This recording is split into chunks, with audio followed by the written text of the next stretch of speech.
অবশ্যই লাইভটি শেয়ার প্রথমবারের মতো বিদায় জানাই জানতে পারেন।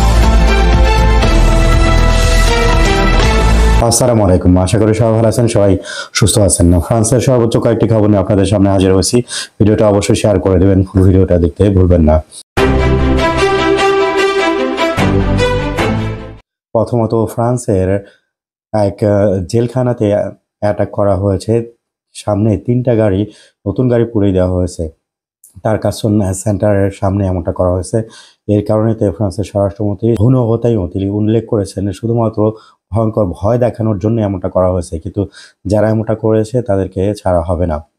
সলিদারিতে আজি ফ্রান্স সহ আরও 2টা সংস্থা মিলে আমরা একটা গোল টেবিলের আয়োজন করছি আগামীকাল, যেখানে কিনা কথা বলবো এশিয়ার মানুষরা যে ফ্রান্সে বসবাস করে তারা কিভাবে কাজ করে থাকে সেই বিষয়টা নিয়ে। যারা কিনা অংশগ্রহণ করতে চান এই ভিডিওর ডিসক্রিপশনে লিঙ্ক রয়েছে, সেখানে গিয়ে আপনারা রেজিস্ট্রি করতে পারবেন এবং অংশগ্রহণ করতে পারবেন টোটালি বিনামূল্যে। প্যারিস শহরেতে নতুন এক অ্যালার্ট করা হয়েছে, কারণ অনেক মানুষ তারা বলেছিল যে তাদেরকে কিডন্যাপ করার চেষ্টা করা হয়েছিল এবং তাদের অঙ্গভঙ্গ কেটে বিক্রি করার পরিকল্পনা করা হচ্ছিল, এমনটাই অ্যালার্ট জারি করেছিল টিকটকেতে। কিন্তু পরবর্তীতে দেখা গেছে টোটালি ফেক নিউজ ছড়ানো হয়েছে। এর কারণে অবশ্যই আপনারা সাবধানে থাকবেন।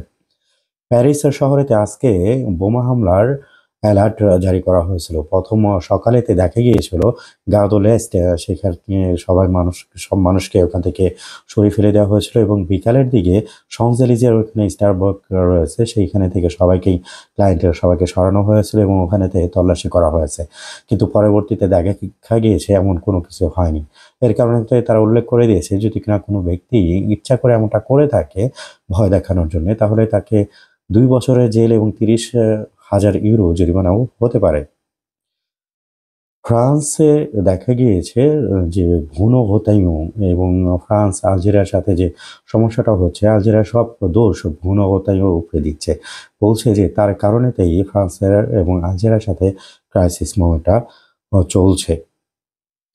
ফ্রান্স যে রাজনৈতিক দল রয়েছে রাসেম্বলমেন্ট ন্যাশনালে, তারা নতুন করে সমালোচনা ক্রিয়েট করছে, কারণ ইউরোপ ইউনিয়ন থেকে 4 জন সায়েন্টিস্টকে তারা টাকা দিচ্ছিল কোরআনের বিষয়টা নিয়ে রিসার্চ করার জন্য, এবং এই প্রজেক্টটা নিয়ে তারা কাজও শুরু করে দিয়েছিল এবং তাদেরকে মিলিয়ন ইউরো দেওয়া হয়েছিল এটার জন্য। কিন্তু রাসেম্বলমেন্ট ন্যাশনাল থেকে এটার বিরোধিতা করছে এবং লেখালেখিও শুরু করে দিয়েছে মিডিয়ার মাধ্যমেতে। এলন মাস্ক বিশ্বের ধনীর মধ্যে একজন, দেখা গিয়েছে যে তার শারীরিক কন্ডিশনটা খারাপ অবস্থাতে বলে জানিয়েছেন আমেরিকার মিডিয়া। তিনি মানসিক অবস্থা তার বেশ ঠিক নেই এমনটা উল্লেখ করেছে, যার কারণে কি না 2024 সাল থেকে তাকে ক্লেতামিন যে ওষুধটা রয়েছে সেটা খেতে হচ্ছে। ভিডিওটা অবশ্যই শেয়ার করে দেবেন। আসসালামু আলাইকুম।